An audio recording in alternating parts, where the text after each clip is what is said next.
बिस्मिल्लाहिर्रहमानिर्रहीम, अस्सलाम वालेकुम। आप देख रहे हैं program news today with Tanzeela Mazhar. Program में आपको खुशामदीद कहते हैं।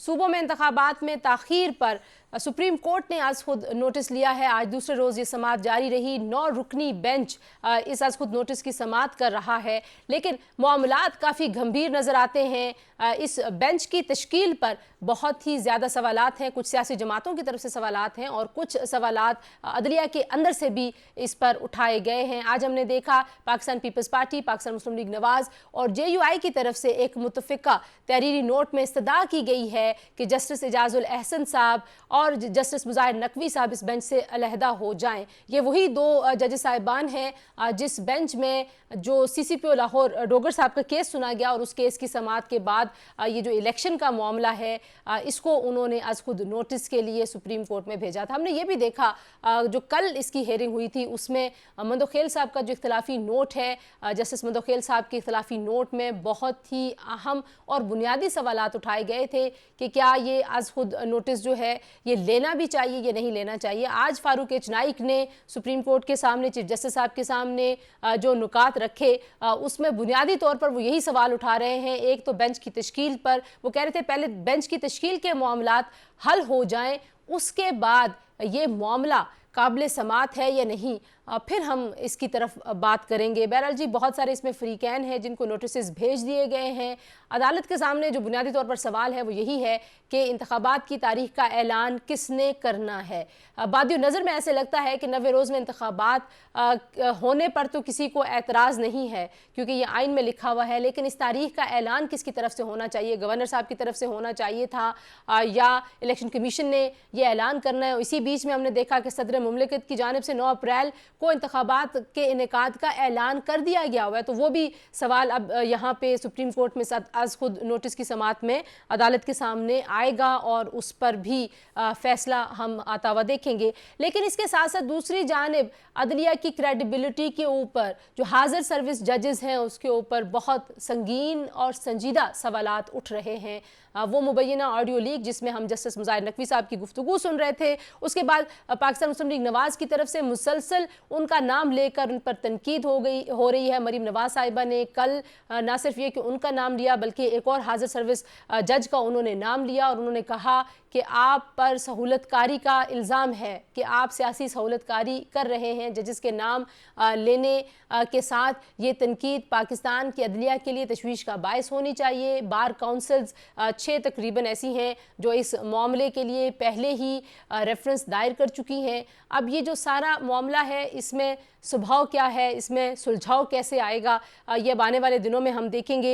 लेकिन JUI पाकिस्तान पीपल्स पार्टी नून लीग के मुतफ़िका तहरीरी नोट में ये इस्तदा भी की गई है कि जस्टिस मुज़ाहिर नकवी साहब और जस्टिस एजाजुल अहसन साहब ना तो JUI का, ना नून लीग का, ना पीपल्स पार्टी का कोई मुकदमा सुने। तो अब ये एक बहुत संजीदा सवाल है। सो मोटो एक्शन के ऊपर पाकिस्तान में बहुत ज़्यादा बहस पहले भी होती रही है। एक कानूनी बहस है, एक सियासी बहस है, लेकिन इंटरेस्टिंगली कल हमने ये भी देखा कि जस्टिस मंसूर साहब और जस्टिस अतर मिनल्ला साहब ने ये कहा कि हम थोड़ा सा मज़ीद पीछे भी जा सकते हैं और ये भी देख सकते हैं कि खैबर पख्तूनख्वा और पंजाब की असम्बलियों की तहलील क्या आइन के मुताबिक हुई या नहीं हुई। इस मामले पर हमने देखा कि आज ख्वाजा आसिफ साहब वज़ीर दिफा ने पार्लियामेंट में ये कहा कि अगर आपने मामलात को ज़रा माजी में जाके देखना है तो आप पनामा से शुरू कीजिए। और साथ ही साथ उन्होंने ये इल्ज़ाम भी लगाया है कि पाकिस्तान में इस वक्त जो आइनी बहरान मौजूद है वो ख़ुद अदलिया उसकी ज़िम्मेदार है और अदलिया की वजह से है। चाहे वो 63A का मामला हो जिसमें अदलिया पर ये इल्ज़ाम लगा कि आपने आइन को रीराइट किया है, चाहे उन लोगों का मामला हो जिनके वोट गिने नहीं गए लेकिन उनको सज़ा दी गई और उनको डी-सीट किया गया। तो बहुत सारे ऐसे मामलात हैं। तो क्या रिव्यू हो सकते हैं, नहीं हो सकते, कुछ इस पर बात करेंगे जी। दूसरी जानिब जेल भरो तहरीक जारी है। आज रावलपिंडी से पाकिस्तान तहरीक इंसाफ के रहनुमाओं ने गिरफ्तारियां दी हैं। फैज़ल हसन चौहान साहब जो उनके साबिक सूबाई वज़ीर हैं उन्होंने कुछ कारकुनान के साथ गिरफ्तारियां दी हैं। इंटरेस्टिंगली पाकिस्तान तहरीक इंसाफ एक तरफ रज़ाकाराना तौर पर गिरफ्तारियां दे रही है, दूसरी जानिब जो गिरफ्तार हुए लीडर्स हैं उनकी ज़मानतें मांग रही है, जिस पर कल मरीम नवाज साहिबा ने कहा कि अपने लिए बेलें और दूसरों के लिए जेलें। वो इमरान खान साहब पे टॉन्ट कर रही थी, उनको ताना दे रही थी क्योंकि इमरान खान साहब आप जानते हैं कि हिफाजती ज़मानत पर हैं। तो ये जो सिलसिला है पाकिस्तान तहरीक इंसाफ के, इस तरह के फ़ैसलों में जो कंसिस्टेंसी नहीं होती, कोई क्लियर ऑब्जेक्टिव नहीं, इसकी वजह आज के प्रोग्राम में कुछ वो भी हम डिस्कस करेंगे जी। और अदालतों में सियासी मामलात हालात इतने ज़्यादा चले जाते हैं कि ऐसे लगता है कि बाकी तमाम सियासी इदारे काम नहीं कर रहे और हर सियासी झगड़ा, हर सियासी मामला अदालतों में जाके तय होना है। तो इस तासुर से पाकिस्तान में अदलिया का पूरा जो निज़ाम है, जो ढांचा है, उस पे कितने सवालात उठ रहे हैं, कुछ उसका जायज़ा लेने की कोशिश करेंगे। और फिर ये जो पॉलिटिकल केओस है ये आगे कैसे बढ़ेगा? क्या वाकई हुकूमत, जो मौजूदा हुकूमत और सेटअप है, वो 90 रोज़ में इलेक्शन कराने से भाग रहा है?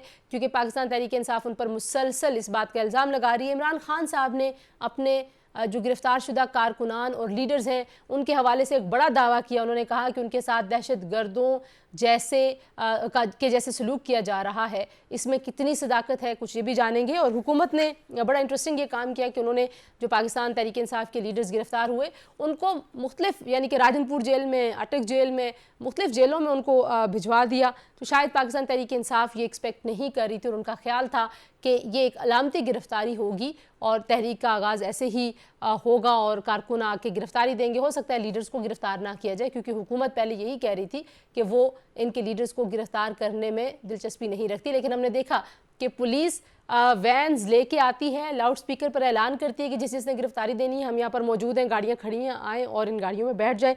तो जनाब, झगड़े बहुत हैं, कुछ सियासी हैं, कुछ कानूनी हैं।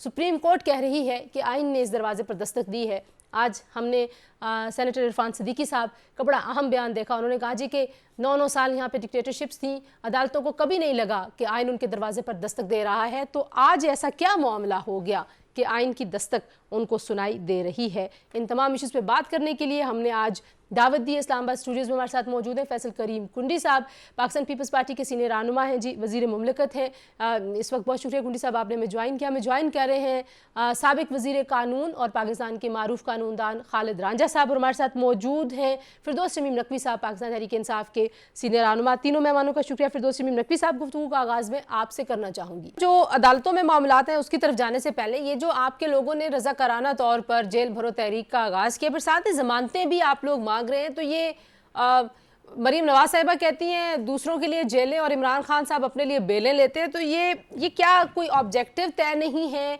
पाकिस्तान तहरीक इंसाफ को अपने अहदाफ का पता नहीं है? ये कन्फ्यूजन क्यों है? जी बिल्कुल, हमारी ये है झपटना पलटना, पलट कर झपटना। हम बेल लेंगे, फिर बाहर आएंगे, फिर जेल जाएंगे। सर, बेल लेने की वकीलों, शहरों में से ये लीडर जाएंगे, मुख्तलिफ शहरों से जाएंगे ये लीडर, हम निकलेंगे, इसे के निकलना हमारा कानूनी हक है। फिर हम जेल भरेंगे, फिर ये डालें हमें, फिर हम बेल लेंगे, फिर निकलेंगे। जो कुछ कानून मुझे इजाजत देता है मैं वो सब कुछ करूंगा कि मैं इस रजिस्ट्रेशन को बढ़ाता रहूं। लेकिन सर वो इमरान खान साहब कहते हैं मैं सबसे मकबूल लीडर हूं, तो जेल भरो तहरीक, आप तो पुराने सियासी वर्कर है, आपको पता है ये कितनी एक सीरियस तहरीक होती है। तो जो हुकूमत दावा करती है वो कहती है जी 80 से 85 लोग आपके पूरे जो सामने आए गिरफ्तारियां देने के लिए, तो कोई, हम तो सोच रहे थे कि हजारों लाखों लोग आ जाएंगे। जी देखिए, दुनिया में जेल भरो तहरीक भी है, सिंगिंग रेवोल्यूशन भी है, वेलवेट रेवोल्यूशन भी है, हर किसी ने पढ़ा। हम जो है, हमारा हदफ यही है कि हम 50 से 100 कारकुन रोज अरेस्ट करेंगे, के लिए जाएंगे, और ये चलती रहेगी तहरीक। और इसमें उनको हदफ क्या है? करने के लिए, उनको सेंड ऑफ करने के लिए हजारों लोग जमा होंगे, लेकिन अरेस्ट जो देंगे वो सिर्फ 50 से 100 लोग देंगे। तो हदफ क्या होगा अरेस्ट जो करवा रहे हैं आप लोग गिरफ्तार? अगर मैं आपको बता देता हूँ, जिस मुल्क में आइन की बालादस्ती ना रहे, जिधर आइन की धज्जियां उड़ाई जा रही हो, जहां महंगाई से लोगों की कमर टूट गई हो, जहां गरीब की आवाज कोई सुनने को तैयार ना हो, जहां इंसानी हकूक की पासदारी ना की जा रही हो, उस मुल्क में पुरअमन तरीके का एहतजाज करने का अब वाहिद रास्ता जो रह जाता है वो यही रह जाता है कि जेल भरो। इसे कि हमने ना आज तक पत्थर मारे हैं, ना गाड़ी जलाई है, ना हमने कोई ऐसा काम किया है जो कानून के बाहर हो, और ये तहरीक भी पुरअमन रहेगी और आइन के मुताबिक रहेगी। हम अपना प्रोटेस्ट का हक मुख्तलिफ तरीकों से प्रोटेस्ट करके बार बार इस्तेमाल करते हैं। कुंडी साहब, जो अब ये जेल भरो तहरीक का मसला है, आप लोग जो है पहले कह रहे थे कि हुकूमत कह रही थी कि हम नहीं किसी को गिरफ्तार करेंगे, हमने फैसला किया, लेकिन आपने इनकी लीडरशिप को गिरफ्तार कर लिया, उसके लिए वो बेल्स लेके आ रहे हैं। आपने नकवी साहब कह रहे हैं जी कि ये तो हमारी स्ट्रैटेजी का हिस्सा है, आप इसको कैसे रिस्पॉन्ड करते हैं पॉलिटिकल वर्कर के तौर पर कि वाकई आप लोगों को परेशानी थी कि जेल भरो तहरीक कोई प्रेशराइज कर सकेगी गवर्नमेंट को? बिस्मिल्लाहिर्रहमानिर्रहीम। देखें, तंजीला साहब पहले भी इन्होंने जब इनकी अदम एतमाद के ज़रिए हुकूमत को फ़ारिग किया गया, इन्होंने लॉन्ग मार्च का ऐलान किया। और वो लॉन्ग मार्च क्या था? वो एक फरलॉन्ग मार्च था। वो 2-3 बज जाते थे आधे घंटे के लिए तकरीरें करके, उसके बाद वो चले जाते थे। फिर उसके बाद उन्होंने कहा आपने पत्नी इतने जलसे कर लिए। एक इंसिडेंट हुआ जो अभी भी बड़ा कंट्रोवर्सल है, क्योंकि इमरान खान साहब ने अभी तक जो है वो पलस्तर चढ़ाया हुआ है। हड्डी नहीं टूटी, लेकिन पलस्तर कई हफ्तों से चढ़ा हुआ है और ये उस वक्त तक चढ़ा रहेगा जब तक मुझे नहीं लगता कि इतनी जल्दी ये उतरेगा। और साथ साथ जो है आप देखें कि हम तो हमेशा ये डिमांड करते हैं, ये हमेशा डिमांड करते हैं इंडिपेंडेंट इंक्वायरी।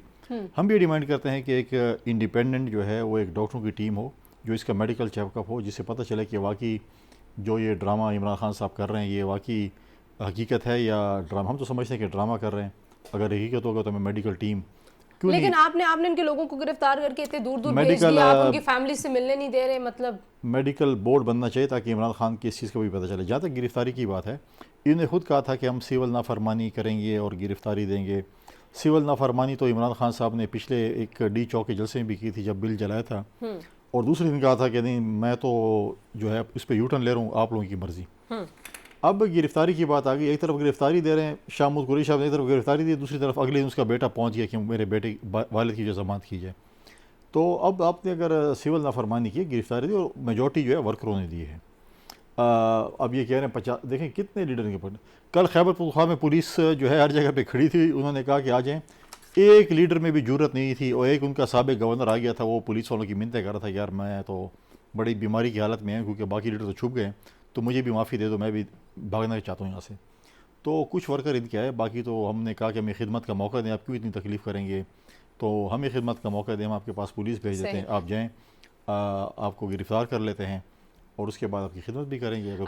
खालिद रांझा साहब, जो पाकिस्तान तहरीक इंसाफ ने जेल भरो तहरीक का आगाज़ किया, बहुत लोग तनकीद कर रहे हैं कि रज़ाकाराना आपने गिरफ्तारियां दी, साथ ही आप जमानतें मांगना शुरू हो गए हैं। तो ये जिस शिक के तहत इनको अब भेजा गया जेलों में, उसमें ज़मानत हो सकती है जो MPO के पर्चे दिए गए हैं, या क्या सूरत हाल आपको नज़र आती है? पता नहीं उन्होंने पर्चा दिया है, मेरा तो ख्याल है सिर्फ ये इन्होंने जो दफ़ा 144 लगाई है उसकी खिलाफ वर्जी की है जी जी, उसमें तो आज पढ़ के कल बाहर छोड़ देंगे unless they register other cases. सही। तो आपको लगता है कि ये एक इफ़ेक्टिव तरीका हो सकता है, या जिस तरीके से PTI इसको लेके चल रही है, क्योंकि ज़ाहिर है आप सियासी कारकुन भी हैं, आप एक लीगल एक्सपर्ट भी हैं, ये कोई नया तरीका नहीं है, ये पहले भी आजमाया हुआ है और फेल हो जाता है। ये बड़ी मुश्किल से एक हफ्ता चलता है और माजी में हम देखा है जिसमें बहुत मूवमेंट थी, प्रेस की साथ थी, वो 2 हफ्ते के बाद it became dead, you couldn't find people to go to jail. तो अभी भी आपको यही लग रहा है कि ये फेल हो जाएगा? ओह यस, हम तो जेल जाते हैं कि ज़ाती मोटिवेशन पे जी। प्रोग्राम में एक ब्रेक शामिल करते हैं, ब्रेक से वापस आते हैं, हमारे साथ रहिए।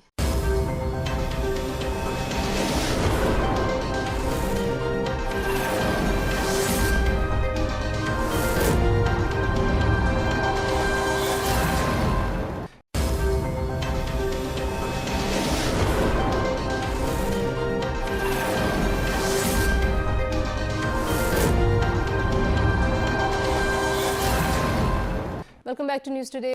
नकवी साहब, एक तासुर ये भी उभर के सामने आ रहा है कि पाकिस्तान तहरीक इंसाफ को क्योंकि एस्टैब्लिशमेंट की बैसाखी अब अवेलेबल नहीं है मुबैना तौर पर, इसलिए अब आप लोग अदलिया को बैसाखी के तौर पर इस्तेमाल करना चाहते हैं और आप लोग अदलिया के ऊपर दबाव भी डाल रहे हैं, वो आपके साथ मैच फिक्सिंग भी कर रहे हैं, ये इल्ज़ामात लग रहे हैं आप पे और अदलिया पे। इस पे कैसे रिस्पॉन्ड करते हैं आप? मुझे अदलिया को डिफेंड करने की कोई जरूरत ही नहीं है, अदलिया खुद डिफेंड करे, हम अपना एहतजाज जारी रखेंगे, हम तमाम अदालती दरवाजे खटखटाएंगे। अगर इनको अदलिया के रवैये से शिकायत है, ये कहते रहें जो करना है। इसे कि मैं जरूरी नहीं है कि अदलिया मेरे साथ होगी। ये आदत है नवाज शरीफ की, न्यूट्रल अंपायर के बजाय अंपायर को खरीदो। जस्टिस कयूम हमने नहीं किया था, सुप्रीम कोर्ट पे हमला हमने नहीं किया था, वो छोड़ दे। हमने जो हमारे हकूक है उसके लिए हम हर दरवाजा खटखटाएंगे। इनके हक में जब फैसले होते हैं तो ये बड़ी तालियां बजा रहे होते हैं। लेकिन ये जस्टिस मुजाहिर नकवी साहब वाला जो होती है तो ये फिर छोड़ मचाते हैं। जस्टिस मुजाहिर नकवी वाला जो ऑडियो लीक है उसके ऊपर आप लोग क्या समझते हैं, क्या होना चाहिए? ये तो जाहिर है जजेस की क्रेडिबिलिटी और अदलिया की क्रेडिबिलिटी के ऊपर बहुत बड़ा सवालिया निशान है। मेरे ख्याल से ये सुप्रीम जुडिशल काउंसिल में केस जाए और अगर जिन लोगों ने इल्जाम साबित हो जाए कि वो गलत हैं तो फिर इनको ऐसी सजा देनी चाहिए कि आइंदा कोई फजूल की कंप्लेंट लेके नहीं जाए। और अगर उन्हीं ने मुझे कोई बिल्कुल एतराज नहीं है इस वाले मामले पे कि जुडिशरी का किरदार अबव बोर्ड होना चाहिए। उनको किसी पार्टी को फेवर नहीं करना चाहिए, उनको जस्टिस करना चाहिए। वो इंसाफ के लिए आए हैं, उन्हें इंसाफ करना चाहिए। वो किसी पार्टी का उनको साथ नहीं देना। उन्हें ये देखना है कि कानून और आइन क्यों कहता है उसके मुताबिक अमल हो रहा है, तो उन्हें फैसले उसके। It's not that justice is done, it must also be seem to be done. अच्छा, मुझे ये बताइए कि ये जो आज पीडीएम की तरफ से एक दरख्वास्त इस्तदा की गई है और कहा गया है कि जस्टिस मुजाहिर नकवी साहब और जस्टिस एजाजुल एहसन साहब इस बेंच से अलग हो जाएं जो सुमोटो की समाअत कर रहा है। आप अगर नहीं होता, साथ साथ ये भी कहा गया कि फुल कोर्ट एक तश्कील दी जाए। अगर ये बेंच से अलग नहीं होते तो फिर उस सूरत में क्या स्ट्रेटजी होगी आपकी? और ये जो अदलिया की पूरी क्रेडिबिलिटी अंडर क्वेश्चन आई हुई है, इस पे आप क्या सोचते हैं, क्या तवक्को रखते हैं अदलिया से? देखें, बड़ा अफसोसनाक अमर है। कुछ हमारे ऐसे इदारे थे कि जो नॉन कंट्रोवर्सल थे, जो नॉन पोलिटिसाइज थे, चीज़ें थीं। अभी आप देखें कि ऑडियो लीक्स जो आई जुडिशरी के हवाले से भी आई। फिर आप देखें कि लाहौर हाई कोर्ट में जो एक इमरान खान ने ड्रामा रचाया, 5 दिन वो उसके इंतज़ार में थे। अब प्रॉब्लम यह है कि अदालतें जो हैं लोगों का इंतज़ार करती हैं। पहले लोग जो हैं जो जाते थे वो जजों का इंतज़ार करते थे। आप जज जो हैं वो खवास का इंतज़ार करती हैं। 5 दिन एक फ़िल्म चलती रही पूरी टीवी चैनल्स पे, और फिर बाद में पता चला कि इमरान खान साहब घर से निकल गए हैं, आ रहे हैं, फिर गाड़ी से नहीं निकल रहे हैं। उनकी मिन्नतें की जी गाड़ी से निकल आए, आ जाएँ ताकि हम आपको रिलीफ दें। तो ये चीज़ें मेरी दुआ है और मेरी ख्वाहिश है कि पाकिस्तान के हर शहरी को हमारी वो वाली जुडिशरी जिसने इमरान खान को जो है इस किस्म की रिलीफ दी, वो हर पाकिस्तानी के लिए भी उसी किस्म की रिलीफ और उसी किस्म का उनका भी इंतज़ार किया जाए जिस तरीके से इमरान खान का इंतज़ार किया गया। एक जो आज अब उसके बाद देखें, उसके बाद आसिफ ने आज एक वैसे मुतालबा भी किया, उस पर मैं चाहूँगी कि आप भी बात करें, क्योंकि 2 जजेस साहिबान ने सवाल उठाया, जस्टिस मंसूर और अतर मिनल्ला साहब ने, कि जो असेंबलियों की तहलील थी वो क्या आइन के मुताबिक हुई है नहीं, तो ज़रा मामलात को पीछे जाकर देखा जाना चाहिए। तो ख्वाजा आसिफ साहब कहते हैं जी कि आप पनामा से मामलात को देखना शुरू कर दें और जो आइनी बहरान है ये उनके मुताबिक अदलिया का पैदा किया हुआ है। आप भी समझते हैं? देखें, माजी में जजों ने जो किरदार अदा किया है, अगर आप पहली बात तो है कि पाकिस्तान पीपल्स पार्टी आज भी जुडिशरी से ये मुतालबा करती है कि जो शेख जुल्फ़िकार अली भुट्टो का केस, मोहतरमा बेनज़ीर भुट्टो का केस, आज तक वो सुनने से कासिर हैं। हम बार बार इनको कह रहे हैं कि आप हमारा केस सुने, लेकिन पाकिस्तान में सिर्फ हर केस सुना जा सकता है, सिर्फ शेख जुल्फ़िकार अली भुट्टो का और मोहतरमा बेनज़ीर भुट्टो शहीद का केस नहीं सुना जा सकता। टमाटर पे भी एक्शन हो गया, प्याज पे भी एक्शन हो गया, हर किस्म की चीज़ों पे एक्शन हो गया, लेकिन इस केस पे नहीं हुआ। लेकिन वो तो कह रहे हैं आइन ने दस्तक दी है, मतलब आइन की दस्तक है। अब बात आ गई। देखें, अभी आपने कहा ना कि अब देखें चीज़ें ये हैं कि उसके बाद एक जज है जिन्होंने भी हमेशा ये किया और उन्होंने हमारे वज़ीर आज़म को जो है उसके बाद जो उन्होंने जो आइन में लिखा गया था वज़ीर आज़म का लेटर की बुनियाद पे उसको ख़त्म किया, डिस्क्वालीफाई किया। फिर उसके बाद जो है आप देखें कि एक और जज है जिन्होंने कहा कि मैं डैम फंड जमा कर रहा हूँ और मैं डैम का चौकीदारा करूँगा। वो चौकीदार तो मैं नज़र नहीं आ रहे। अब ये है कि डैम फंड में आज तक किसी ने नहीं बताया कि डैम फंड में जो है कितने पैसे जमा हुए और उसकी तशहीर पे कितने पैसे खर्च हुए। आपके ख्याल में क्या होना चाहिए? क्या चीज़ होना क्या चाहिए? ये सारे इल्जामात जो आप सब लोग लगा रहे हैं, ये चीज़ें ठीक, देखें ये चीज़ें ठीक होनी चाहिए। आज अगर हम जजों पे एतराज़ कर रहे हैं तो कोई वजूहत हैं क्यों? अगर नॉर्मली तो माजी में ये था कि अगर किसी जज पे एतराज़ होता वो खुद ही अपने आप को कहता है मैं बेंच से रहता हो गया हूँ। ये जो एतराज़ात हमने उठाए कि इसको जुडिशरी ने ठीक किए, उनका वो जज आज बैरून मुल्क मज़े अयाशियाँ कर रहा है जिसने एक ढोंग रचाया था कि मैं फ़ंड जमा कर रहा हूँ, डैम फंड जमा कर रहा हूँ, ये कर रहा हूँ, वो कर रहा हूँ, और आज वो किधर है? चौकीदारी के लिए आ जाए। लिहाजा मैं कह रहा हूँ कि बड़ी अफसोसनाक हमारे इस मुल्क में कि आज जुडिशरी पे भी सवाल निशान खड़े हो गए हैं। लेकिन जो 90 दिन की बात है, कुंडी साहब आपसे भी मैं यही जानना चाहूँगी कि जो 90 दिन में इलेक्शंस का मामला है, अब इतने सारे दिन गुजर गए, अब तो ऐसे तो लगता है कि डिलेइंग टैक्टिक्स इस्तेमाल हुए, दोनों गवर्नर साहिबान जो निगरां आई हुकूमतें वो संजीदा नहीं हैं। तो क्या आपको नहीं लगता कि हुकूमत को कुछ इनिशिएटिव लेना चाहिए था, इस पर क्लैरिटी लानी चाहिए थी? देखिए, बिल्कुल होना चाहिए था। पाकिस्तान पीपल्स पार्टी ये की बिलीफ है, पाकिस्तान पीपल्स पार्टी की लीडरशिप ये क्या है कि आइन के मुताबिक सब कुछ होना चाहिए। आइन में 90 दिन है तो 90 दिन के अंदर इलेक्शंस होने चाहिए। हम कहते हैं जो चीज़ भी हो आइन के मुताबिक हो। पाकिस्तान पीपल्स पार्टी आइन बनाने वाली जमात है, आइन को असल शक्ल में दोबारा बहाल करने वाली वो जमात है। हमने हमेशा आइन की पासदारी की है और हम करते रहेंगे, लिहाजा जो कुछ भी आइन के मुताबिक है वो करते रहें। अब आप बीच में देखें कि प्रेसिडेंट जो है उसने एक मीटिंग बुला ली और ख़त लिख दिया, पता नहीं क्या कर दिया। वो पराई शादी तारीख भी दे दी, में पराई शादी में अब्दुल्ला दीवाना, भाई आपका क्या किरदार है? आपने प्रेसिडेंसी को जो है वो एक पॉलिटिकल पार्टी का ऑफिस बना दिया है। आप बार बार जाके जमान पार्क में जाके डिटेशन लेते हैं इमरान खान साहब से कि मैं क्या करूं और क्या ना करूं। ये कोई सदर का काम नहीं होता। सदर का ये काम होता है, और सदर के अगर आप मनसब पे हैं तो आप उसी मनसब का कम अज़ कम लिहाज करें। आसिफ अली ज़रदारी साहब जब प्रेसिडेंट थे, उन्होंने स्पीकर कौमी असम्बली चेयरमैन सेनेट को ख़त लिखा कि आप प्रेसिडेंशियल इख्तियारात लें और पार्लियामेंट को दें।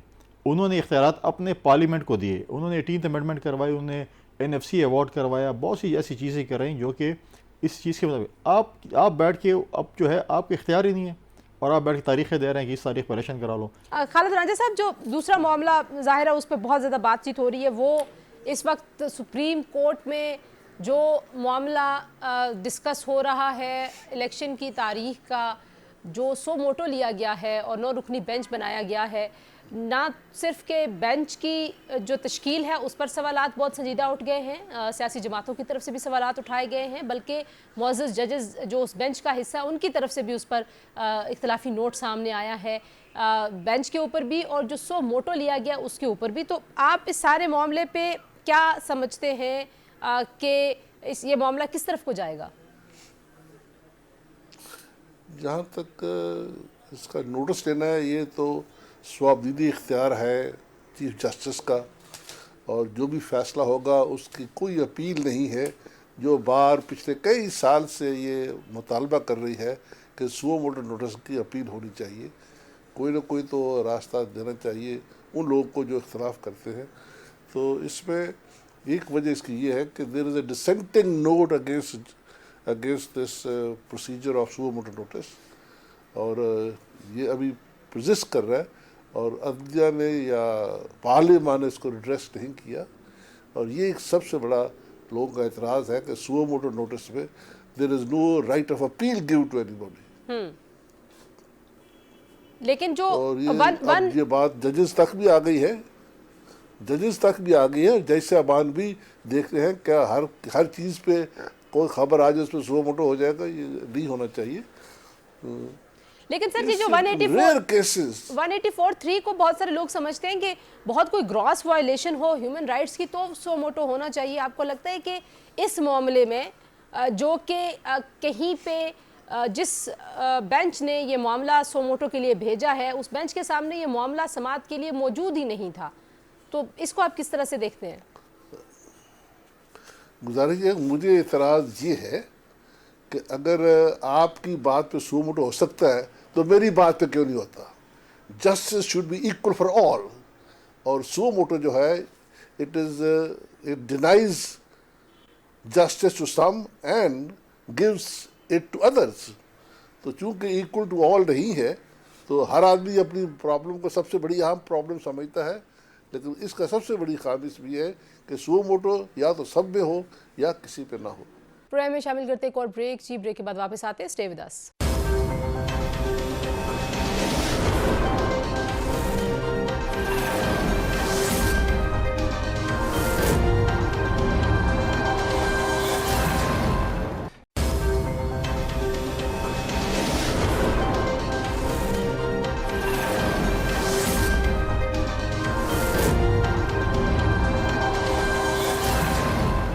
Welcome back to news today. Ranjha साहब, जो आखिरी चीज़ मैं आपके सामने रखना चाहती हूँ, आज ख्वाजा आसिफ साहब ने जो कल की हेयरिंग थी इस आज खुद नोटिस की, उसमें 2 जजेस साहिबान ने कुछ माजी करीब में होने वाले इकदामात को रिविजिट करने की बात की। उन्होंने कहा जी कि हमें देखना चाहिए कि जो सूबाई असम्बलियाँ तहलील हुई क्या वो आइन के मुताबिक हुई या नहीं हुई। तो आज ख्वाजा आसिफ साहब ने ये मुतालबा किया है कि आप पनामा के ऊपर फिर ले जाएं बात, क्योंकि जो हमें कॉन्स्टिट्यूशनल बहरान नज़र आता है ये अदलिया की वजह से है। ये ख्वाजा आसिफ साहब का और हुकूमत का एक मौक़िफ़ है जो मैं आपके सामने रख रही हूँ। आप कैसे देखते हैं ये जो पिछले कुछ अरसे में फ़ैसले हुए जिसमें 163 ए का मामला है, उसके ऊपर भी लीगल ओपिनियन बहुत डिवाइड था। तो बहुत सारे ये जो मामलात हुए, आपको लगता है कि इसकी वजह से कॉन्स्टिट्यूशनल एक क्राइसिस है पाकिस्तान में? मेरा ख्याल है ये तो वजह नहीं है, लेकिन चूँकि हम बहुत पोलराइज्ड हैं, आप कहें ना कवा काला है तो मैं कहता हूँ कवा सफ़ेद है, इस हद तक हम पोलराइज्ड है। और अगर ख्वाजा साहब इस साइड पे खड़े होते तो कोई और बात करते, चूँकि वो ऑपोजिट साइड पे खड़े हुए हैं तो इसलिए वो ये बात कर रहे हैं। तो इस असल में प्रॉब्लम ये है हमारी कि we have rendered our parliament very weak. अगर पार्लियामेंट स्ट्रांग हो और अपने फैसले ठीक करे तो ये मामले अदालत में आने नहीं चाहिए। लेकिन सर अदालत भी तो टेकअप करती है तमाम पॉलिटिकल मैटर्स को, अपने केसेस की पेंडेंसी को छोड़ के उसको इग्नोर कर। इसलिए टेकअप करती है कि हम लोग जो सियासत में हैं, शायद हम ज़्यादा वकील हैं वहाँ पे, तो जो ही मेरी नीयत के ख़िलाफ़ बात हो रही है तो I will take it to court, I will take it to court. तो वो एक राह फरार है सियासतदान के लिए। Political matters should not go to courts at all. लेकिन अगर कोर्ट्स उसको टेकअप करना छोड़ दें, मैं अदालतों के मिन्नत करता हूँ कि इसको जफ्फा मारना छोड़ दें। ये जो है ना, हर बंदे की ख्वाहिश है थानेदार बनना, जज की ख्वाहिश होती है थानेदार बनना, वो उस ख्वाहिश के ताबे इसको जफ्फा मार लेते हैं कि मैं इंतज़ामी अमूर तय करूँगा। हर बंदे की ख्वाहिश है कि पार्लियामान भी मैं हूँ और अदालत भी मैं हूँ और पुलिस भी मैं हूँ, ये तीनों रोल एक बंदा प्ले करना चाहता है। तो मैं बड़े अदब से कह रहा हूँ कि अदालतों को रिफ्रेन करना चाहिए। आइन कहता है कि आप पार्लियामानी अमूर में दखल ना दें। ठीक है। रांझा साहब, जो ये 90 दिन वाला मामला है, आपको भी लगता है कि वाकई ये एक ऐसा मामला है जिसमें कोई आइन की तशरीह है हमारे लिए ज़रूरी और अदालतों को इस पे बात करनी चाहिए, या आपको लगता है कि ये सियासी जमातों को आपस में बैठ के तय करना चाहिए? मैं पहले कहता हूँ ये खालिस्तन मसला सियासी जमातों का है, सियासी पार्टियों का है, सियासतदानों का है। इसको पार्लियामेंट में हल अगर है कोई इबहम तो पार्लियामेंट में हल होना चाहिए। क्यों नहीं ये लोग इकट्ठे बैठ के फैसला कर सकते हैं? अगर मैं रूट के बाहर चला जाता हूँ तो ये मतलब थोड़ी है कि मैं रूट ही गया पक्का तौर पे। सही, थैंक यू सो मच। मैं दोबारा आपकी साथ से कहना चाहता हूँ। जी जी जी रांझा साहब बोलिए। मैं आपके साथ कहना चाहता हूँ कि माहौल पैदा करें कि हम सियासी मामलात को अदालतों से बाहर रखें। मसला हल नहीं होता, अदालत ख़राब हो जाती है। सारा पॉलिटिकल क्योस ख़त्म कैसे होगा? ना आप लोग इमरान खान साहब के साथ इंगेज कुछ कर रहे हैं, वो उनका एहतजाज मुख्तलिफ शक्लों में जारी है, वो कहीं रुक नहीं रहा। तो आपके ख्याल में कोई हल है? क्योंकि सारे लोग आपकी तरफ देख रहे हैं, आपने इलेक्शन कराना है नहीं कराना, आप कह रहे हैं आइन के मुताबिक सारे काम होंगे, लेकिन लोगों को ये पॉलिटिकल कन्फ्यूजन से तो निकालें ना आप लोग। देखिए बिल्कुल, आप अगर कहें इमरान खान क्या एंगेज करें, एक बंदा एंगेज होना नहीं चाहता। हमने बहुत कोशिश की हम उसको एंगेज करें, लेकिन एंगेज होना नहीं चाहता। जब वो एंगेज नहीं होना चाहता, हम भी कहते हैं कि आप एंगेज ही ना हो, आपके बगैर भी मुल्क चल सकता है। ये बात नहीं है। अब जो मेरे भी नकवी साहब कह रहे थे कि इकनॉमिक स्टेबिलिटी और पॉलिटिकल स्टेबिलिटी कौन इस वक्त क्रिएट कर रहे हैं? वो आप ही कर रहे हैं।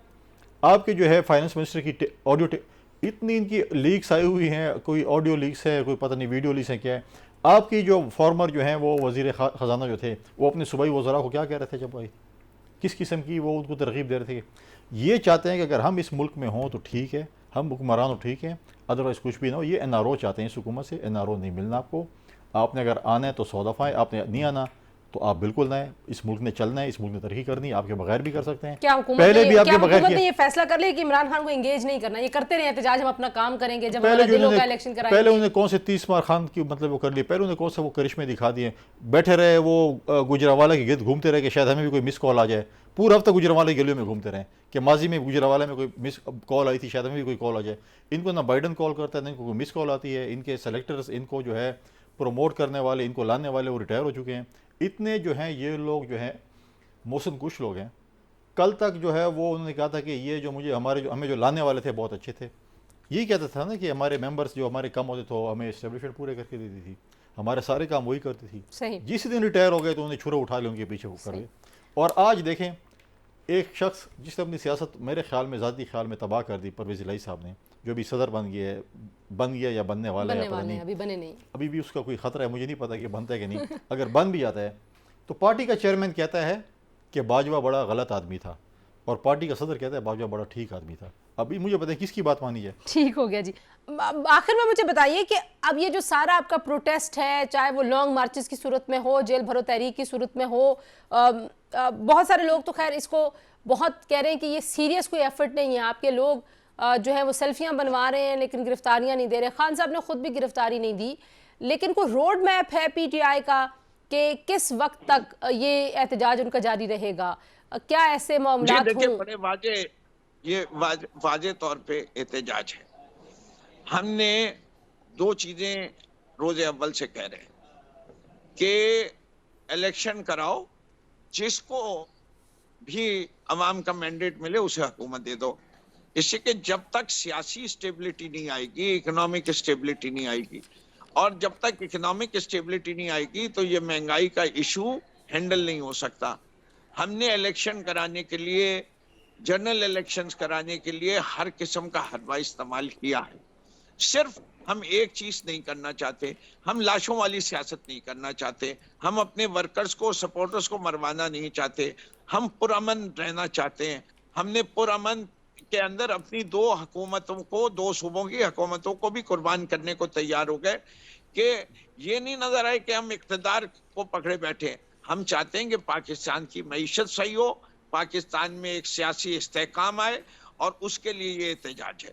बिल्कुल ठीक हो गया। जैसे ही इलेक्शन की डेट आ जाएगी, चाहे वो सुप्रीम कोर्ट दे, चाहे वो इलेक्शन कमीशन ऑफ पाकिस्तान दे, चाहे वो सदर आरिफ अलवी की दी हुई डेट को कंफर्म करे इलेक्शन कमीशन, हर सूरत में अगर इन तीनों में से जो अचीव हो जाएगा उस वक्त हम अपने एहतजाज को खत्म कर देंगे। अच्छा, इलेक्शन की डेट से पहले एहतजाज खत्म नहीं लेकिन किया? अगर ये 90 दिन में इलेक्शन नहीं हुए तो आप देखेंगे ये एहतजाज बढ़ता जाएगा, बिल्कुल और ठीक। फिर ये एहतजाज में शिद्दत भी आती जाएगी।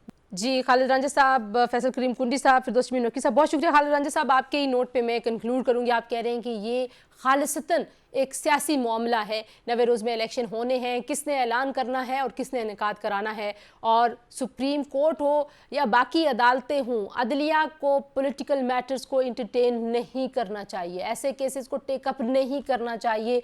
और अगर आप टेकअप नहीं करेंगे तो शायद सियासतदानों पे भी ये दबाव आएगा कि वो अपने सियासी मामलात अपने सियासी ऐवानों में हल करें। आज के लिए इतना ही, अपना ख्याल रखिए जी, अल्लाह हाफिज़।